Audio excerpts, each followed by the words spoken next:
Bem-vindos ao canal Seja um Holder, meu nome é Jonas e vamos dar seguimento aí a mais um vídeo da nossa série Holder Analisa, que é uma série onde a gente traz vários ativos, aí, ações, fundos imobiliários, stocks, REITs e analisa na prática com vocês. Lembrando que isso aqui não é nenhuma recomendação de investimento, nem este vídeo, nem qualquer outro da série, e sim, o objetivo disso aqui é caráter educacional. Vou mostrar para vocês alguns pontos chaves que a gente acaba utilizando aí na nossa análise. Outra coisa interessante que eu tenho que salientar também é que os ativos que a gente traz não é a gente que escolhe, são vocês. Então, se tem um ativo que você quer que a gente analise, só comentar aqui embaixo que a gente vai providenciar para os próximos vídeos, tá? Não é aquilo lá, né? Muitas pessoas às vezes pegam aqueles ativos que estão em alta para tentar bombar no YouTube. Não é isso que a gente faz, não é esse o objetivo desse quadro. O objetivo desse quadro é realmente educar, né? Auxiliar na educação financeira, auxiliar nos investimentos, mostrando como é que se investe e pegando ativos em que vocês estão interessados, que vocês querem que a gente traga aqui para vocês, beleza? Sem mais delongas também, vamos então seguir com a análise. Mas antes disso, mais uma coisinha que eu peço para vocês gentilmente, curtam esse vídeo. Se não são inscritos, se inscrevam no canal e ativem o sininho. Assim vocês não vão perder nenhum vídeo de nossa série, né? Tanto aqui dessa série aqui que eu trouxe para vocês, da série da carteira do Cauê, que é a carteira do meu filho, que é uma carteira pública, e também dos nossos vídeos semanais, que são aí de conteúdos diversos, beleza? Vamos então começar a análise de hoje, tá? A gente vai falar de uma empresa aí que sofreu muito durante essa recente queda da bolsa, né? É natural porque é uma empresa ainda pequena, é uma empresa em franca expansão, que vem crescendo muito, né? Vem ganhando bastante relevância aí. Foi listada há pouco tempo no mercado, então ela foi listada ali em 2020, tem apenas 3 anos aí de bolsa de valores, né? E aí pode ser uma oportunidade de investimento, né? Ela caiu muito, a gente vai ver isso logo, né? E o setor dela em si também acabou sofrendo muito durante essa recente alta da taxa de juros, né? Agora a gente começa a pegar um cenário inverso, então daqui a pouco ela pode se beneficiar desse cenário como todo o setor, perfeito? Vamos então começar a análise dela. A empresa aqui em questão é a Petz, pessoal, né? A Petz, então, é uma empresa aí focada em solução no ramo pet, né? Ela trabalha aí com a parte de venda de produtos, então entra aí rações, brinquedos, enfim, tudo para o seu pet, né? Trabalhando na parte de cães, gatos, aquário também, parte ali de peixes e também a parte de aves, tá? Então é uma empresa que vem ganhando muito mercado, vem crescendo muito, é uma das maiores dentro desse setor e está num setor que também vem em franca expansão. Então, rapidamente, aqui a história da Petz, ela foi fundada, na verdade, a primeira lá em 2002, tá? Mas alguns pontos interessantes é que em 2012 ela inaugurou a primeira loja fora do estado de São Paulo. 2015, então, que ela teve esse novo layout, que é o layout que vem até hoje, tá? Que é o azul e amarelo que a gente vê aí nas lojas da Petz. E ela vem crescendo muito, tá? Então, ela trabalha aqui, ó, cães, gatos, aves, roedores e aquário, tá? E outro fator interessante é que aqui a gente vê que ela abriu capital, então aqui em 2020, né? 2021, então ela tem essa missão aqui, que é uma missão bem interessante, né? Ser mundialmente reconhecida como o melhor ecossistema do segmento pet até 2025. E dentro disso aqui a gente já vê alguns detalhes interessantes, tá? O modelo de crescimento da Petz, né? Além de abertura de novas lojas. Hoje a Petz abre muitas e muitas lojas. A gente pode ver aqui em 2022 que ela abriu 50 novas unidades, tá? Mesmo, né, através de todo esse cenário controverso, né, onde a taxa de juros está lá em cima, a economia estava estagnada. Então, diante de tudo isso, ela mesmo assim abriu 50 novas unidades e ela tem, dentro dessa missão aqui, né, de se tornar mundialmente reconhecido como o melhor ecossistema de segmento pet até 2025, ela atua uma estratégia de comprar outras marcas. Tá? Então a Petz já faz isso há algum tempo, então aqui a gente consegue ver que ela anunciou 3 movimentações estratégicas, né? A Cansei de Ser Gato, a Z.Dog e a Cão Cidadão. Então ela acaba comprando outras marcas de modo a aumentar o seu portfólio, aumentar a sua participação no mercado, perfeito? Quando a gente vai então analisar aqui os números da Petz, né, que é fator decisivo aí na nossa tomada de decisão, tá? Eu tô aqui no site Fundamentei, né? E aqui a gente vai passar um pouco sobre alguns números aqui, depois a gente vai também para números de crescimento, enfim, para ver como é que a Petz está. Avaliação dos consumidores, isso aqui quando a gente vai para uma empresa de varejo, eu acho importante, tá? Eu acho extremamente importante a gente ver qual a percepção dos clientes da marca, né, com a marca em si. Então, nota no Reclame Aqui 7,8 de 10, é uma nota boa, tá? Considerada boa. Então, isso aqui eu acho interessante. Lembrando que, como eu comentei antes, o varejo acabou sofrendo muito, né? E não foi diferente para pets, só que tem um porém aqui nessa empresa, tá? Eu vou mostrar logo para vocês. Quando a gente vai aqui para a parte das ações, então a gente vê que ela teve uma queda realmente muito forte, né? Se for pegar aqui, ela fez a IPO lá em 2020, ao preço de 16,62 centavos, e ela desde lá acumula uma queda de 70% praticamente. Atingiu ali o seu pico em 2021, mês 8, ao preço ali de 27, e hoje ela está a mais ou menos R$5. Então é uma queda realmente muito, muito expressiva.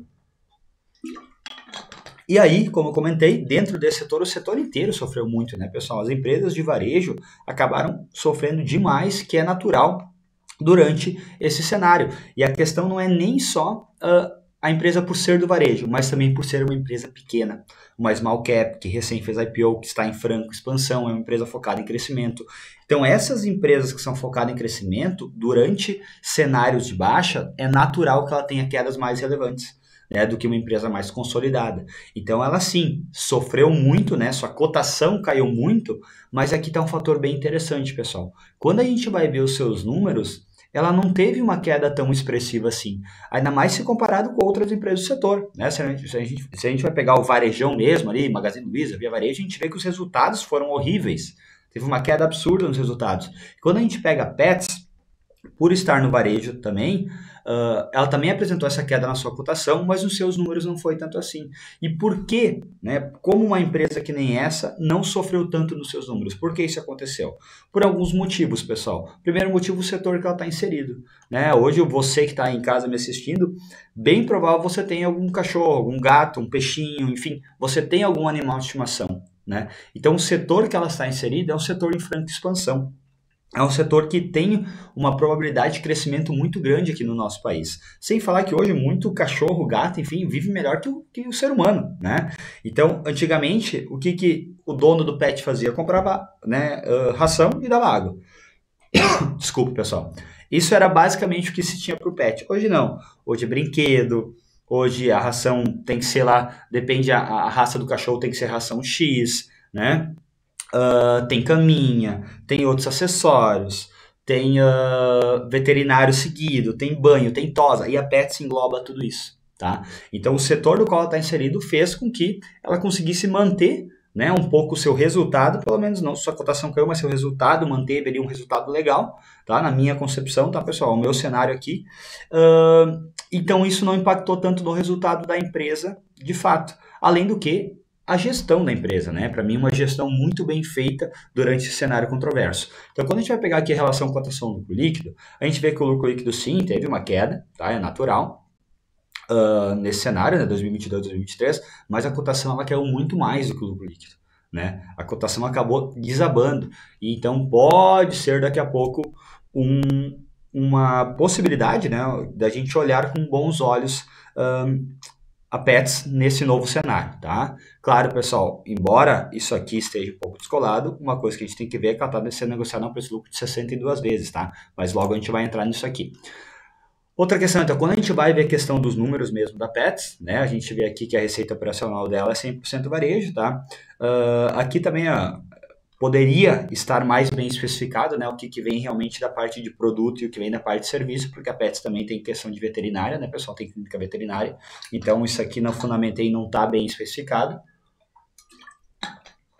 Se você for por RI da empresa, olhar lá dentro dos resultados que ela mesma divulga, vai estar bem mais especificado, tá? Então isso aqui até o próprio site poderia também trazer de forma melhor para a gente, mas enfim. 100% então é no Brasil, 2022. Lembrando que a Z.Dog, pessoal, que elas compraram, tá? Cadê? É uma empresa que tem... daqui céu. É uma empresa que não é só brasileira, tá? Então isso aqui também vai mudar. A receita vai vir de outros países, porque a ideia dela, como a gente vê aqui na missão, ser mundialmente conhecida como o melhor ecossistema de segmento pet até 2025. Se na missão dela ela quer ser mundialmente conhecida, obviamente ela não pode operar somente no Brasil. Então, vai ter alterações aqui, tá? Diante do que a gente está vendo aqui nesse resultado do Fundamentei. Quando a gente for ver aqui está um dado interessante.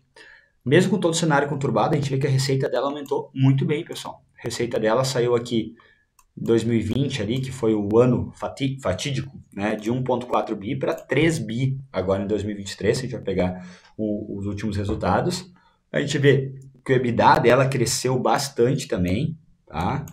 E lucro líquido, ela teve lucro líquido também, teve uma queda aqui, mas como é uma empresa focada em crescimento, isso é uma coisa que a gente tem que ter em mente, uma empresa focada em crescimento, o lucro líquido não é tão relevante assim, tá? O que mais se vê é o lucro operacional, como é que está, se está crescendo, a receita, como é que está, se está crescendo, a dívida, como é que está, se está controlada.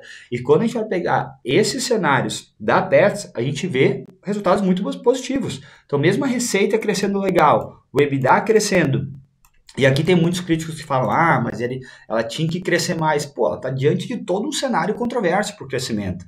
Então, por mais que se esperava um crescimento maior da empresa, para mim, são excelentes resultados, tá? Esses resultados muito bons mesmo. O que pesa um pouquinho aqui e que deixa aquela pulga atrás da orelha são essa questão aqui, ó. A margem líquida é muito, muito espremida, como, né, grande parte das empresas do varejo. E isso é preocupante, porque diante de cenários controversos, é muito difícil a empresa conseguir dar a volta, né? E muitas vezes, como aqui uma barreira de entrada é pequena, né? São produtos pet, então qualquer pessoa, né? Qualquer empresa pode entrar nesse segmento, né? Pelo menos ali na parte bruta, que é vender ração, vender brinquedo, vender essas coisas. Claro que a Pets tem todo um ecossistema voltado ali, não é somente vender produto, mas relativamente a barreira de entrada é baixa, tá? Isso faz com que a margem da empresa também seja uma margem extremamente espremida. E isso não dá diferenciação competitiva para a empresa, né, diante de alguns cenários conturbados. Mas, por mais que isso seja um ponto de alerta, a gente vê que nesse atual cenário conturbado que se passa, a empresa conseguiu manter uns bons números, tá? O ROI também é um ROI baixo, né? Isso também pode preocupar um pouquinho aí o investidor. Então são dois pontos de alerta aqui. Quando a gente vai aqui para a parte da dívida líquida, né, sobre o seu EBITDA, sobre o seu EBITDA, a gente vê que a dívida ela cresceu um pouquinho sim, mas seu caixa também. Então ela tem uma dívida extremamente controlada, então por mais que ela aqui tenha aberto, como a gente viu, 50 novas unidades em 2022, ela faz isso através do seu próprio caixa. Ela gera um excelente caixa operacional. Então, o fluxo de caixa operacional da empresa é um fluxo de caixa alto. Isso faz com que ela consiga crescer com seus próprios recursos, tá? Isso é muito interessante. Numa empresa focada em crescimento, uma empresa que tem muita loja física ainda, ela consiga fazer isso sem tomar dívida. E isso também foi um dos fatores que fez com que ela esteja atravessando esse cenário de juros altos, né, de uma forma mais tranquila, tá? Então, são alguns pontos de atenção que a gente tem que ter aqui da empresa. Quando a gente vai passar para a parte aqui dos números da empresa, né, como eu falei, o preço-lucro da empresa está em 62 vezes. Realmente é um preço-lucro extremamente alto, né, pessoal? 62 vezes é muito, muito alto. Só que aí tem uma questão que a gente tem que ver também. A empresa apresenta um crescimento de lucro líquido de 34% nos últimos 5 anos, de receita de 36%, de lucro operacional de 40%.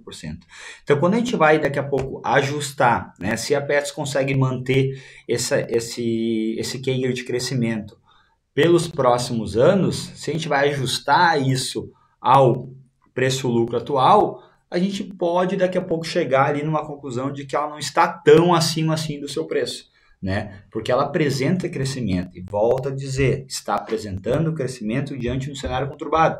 Quando a gente vai pegar agora um novo cenário que a gente está entrando, que é um cenário de taxa de juros baixas, tá? Baixas não digo, mas que a taxa de juros começa a cair, que teoricamente a economia começa a alavancar de novo, essas empresas têm a chance não, essas empresas vão se beneficiar de tudo isso e pode daqui a pouco fazer com que esse crescimento seja ainda maior, perfeito? Alavancagem, então a gente vê que a empresa, né, que ela não tem dívida, tá? Isso é fantástico, sempre ter mais caixa que dívidas. Proventos, pessoal, claro que é uma empresa que paga baixíssimos dividendos, justamente por esse foco em crescimento. Então, o que ela arrecada, né? O que ela recebe e retorna ali das suas operações, ela reinveste na própria empresa para crescimento, para expansão. Hoje ela está sendo, então, negociada a um valor de mercado de 2,3 bi e a gente vê um valor de firma sobre EBITDA de 7,2 vezes. Também é um dos menores aí. Um dos menores não, é o menor desde o seu IPO. obviamente por causa das quedas recentes que ela teve, tá? Então vamos lá, pessoal. Lembrando então, o que eu trouxe aqui não são indicações de investimentos, tá? A Pets, dando agora o meu parecer sobre a empresa, é uma empresa que eu gosto muito, tá? É uma empresa que eu acredito que tem, assim, um potencial de crescimento muito grande pelo setor no qual ela está inserida, é um setor em franca expansão, como eu falei. Tem a preocupação da barreira de entrada, que é uma barreira de entrada baixa, isso preocupa o investidor. Tem a questão da margem ser bem espremida, que isso é uma preocupação também, tá? Mas, né, como uma empresa ali, talvez com um pouquinho mais de risco na carteira, né, uma empresa que apresenta um risco obviamente muito maior do que várias outras empresas, mas daqui a pouco é uma pimentinha que dá para se adicionar à carteira, tá? É uma empresa que eu acabo tendo, né, eu tenho um percentual ali baixo dentro da minha carteira de ações da Pets, justamente por esses riscos que eu comentei, né? Eu sou muito eu gosto mais de empresas com margens altas, isso me atrai muito mais, só que em função de tudo que eu comentei aqui dentro da empresa, pelo modo que ela passou, está passando nesse cenário agora de cenário ruim, né, cenário de baixa, eu acredito que ela tem um potencial de crescimento muito grande, tá? Então, por isso, eu acabo tendo ela em carteira. Lembrando que não é nenhum tipo de recomendação, né? Esse vídeo é de caráter educativo, então espero que eu tenha auxiliado vocês aí a tomar algumas decisões, auxiliado vocês em alguns pontos chaves para se analisar as empresas, principalmente numa empresa quando a gente fala de crescimento, que é o caso da Pets, né? E não se esqueça, eu quero que vocês comentem aqui embaixo se vocês têm Pets em carteira, gostam da empresa, não gostam, e algum outro ativo que vocês queiram que a gente analisa e traga aqui para essa série. Não esqueça também, curtam esse vídeo, se inscrevam no nosso canal, que isso é extremamente importante para nós, pessoal. Realmente curtir o vídeo, tá? Nos ajuda muito e, obviamente, se inscrever no canal nos ajuda muito mais. Se possível, ative o sininho e, se possível, mande para um amigo de vocês também este vídeo, beleza? Valeu!